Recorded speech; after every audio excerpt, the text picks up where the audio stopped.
వ్యక్తి snacks machine లో నుండి ఉచితంగా స్నాక్స్ తీసుకోవాలనుకుంటాడు.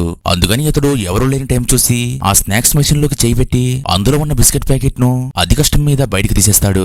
ఆ తరువాత ఇతడు పక్కనే ఉన్న మరొక మిషన్ లో 10 రూపాయలు చిల్లర వేసి కోక్ టిన్ కోసం వెయిట్ చేస్తూ ఉంటాడు. కానీ ఆ మెషిన్ సరిగ్గా పనిచేయకపోవడంతో అందులో నుండి కోక్ టిన్ బయటికి రాదు. దీంతో సహనం కోల్పోయిన ఈ వ్యక్తి ఆ మెషిన్ ని పట్టుకుని కొడుతూ ఉంటాడు. కానీ ఇతడు ఎంత ప్రయత్నించినప్పటికీ అందులో నుండి కోక్ టిన్ బయటికి రాదు.